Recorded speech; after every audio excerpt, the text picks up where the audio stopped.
Tonight, it is video that is hard to watch. The Kalamazoo Department of Public Safety releasing dash cam footage that shows what happened during the arrest of a man who later died in police custody.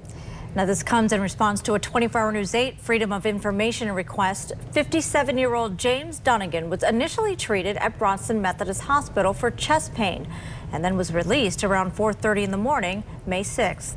He later refused to leave the hospital, and that's when the police were called. Officers eventually arrested Dunnigan outside the hospital and put him into the back of a police cruiser.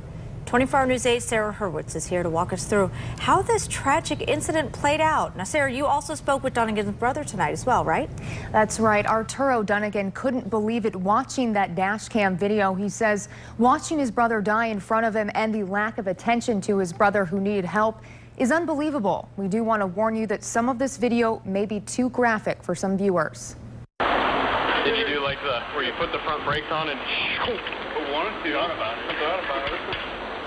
Cracking jokes about it. Watching the videos for the first time of his brother's last moments alive, Arturo Dunnigan is disgusted. I don't even see how they didn't see it was something that was drastic to him, because he ain't the type that just really went to hospital just to see what's going on there. Something wrong with him, he going there. Court documents show 57-year-old James Dunnigan was cleared from Bronson Methodist Hospital after being treated for chest pain. Said he wanted to go to jail, but didn't cooperate when an officer asked him to leave. You can see in the video from the morning of May 6th, Dunnigan's legs buckling as officers try to get him into the police cruiser under arrest heading to the Kalamazoo County Jail. Dunnigan falling to the floor. What's wrong with you? Okay. Can we just get his discharge papers so we can show the county receiving, because they're going to look for every reason to bring him back here. And how they act after. He's got a Lansing tether unit, so parole violation. So that's a good one. Yep. Which is probably why all of a sudden his legs went to spaghetti. Said his legs went spaghetti. Yeah, that's because he can't walk. In the video, Arturo says it shows blatant disregard for his brother's quickly deteriorating health, and even disrespect for James, as he says they make fun of him. I was getting pissed off. I'm like, dude, come on. Seems like a grown Yeah. Oh, it's stupid, all right. Oh, we picked him up, put him in the chair, wheeled him out. I'm like, did you do like where you put the front brakes on and wanted to? But it gets worse. Hey, can we sit you up in this chair, please? Come on. He's on the floor. Come on. Let's get you up in this chair. As Arturo watches officers pull over and try to get his brother James to sit up, who's barely blinking. It's foaming at the mouth. Been cleared, right? He's foaming at the mouth, man. That's not responding. He ain't said a word. What the hell?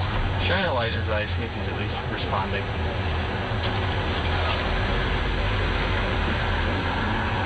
Oh, you're fine. Look at you. You're fine. You're acting. Less than an hour later, at the Kalamazoo County Jail, James Dunnigan was pronounced dead. So this is too much to watch. Yeah, I don't even really want to watch it all. Man, I know he was so alone, man. Oh my God, man. Now, Kalamazoo Public Safety Chief Jeff Hadley said today in a release, quote, based on preliminary discussions with the Kalamazoo County Medical Examiner's Office, there is a strong indication that Mr. Dunnigan's significant medical and personal history were the only factors involved in his death. The final articulation and interpretation of Mr. Dunnigan's autopsy report is under the purview of the Medical Examiner's Office. That may take an additional 7 to 14 days. And that release also said that the department interviewed all hospital staff and officers involved in the incident. We did also reach out to Chief Hadley after we got that video this afternoon, but he was unavailable for comment. Wow. Yes. Yeah, it is. It's difficult to watch and trying to assess whether or not were these cops just caught up in it's a mundane day and this is a regular call and it's something they have to deal with again. But I think the overreaching opinion a lot of people have, or the concern is this the way you would want your loved one treated if they were in a similar situation? Right. And in their last moments. Right, have some dignity, right. Thank you, Sarah.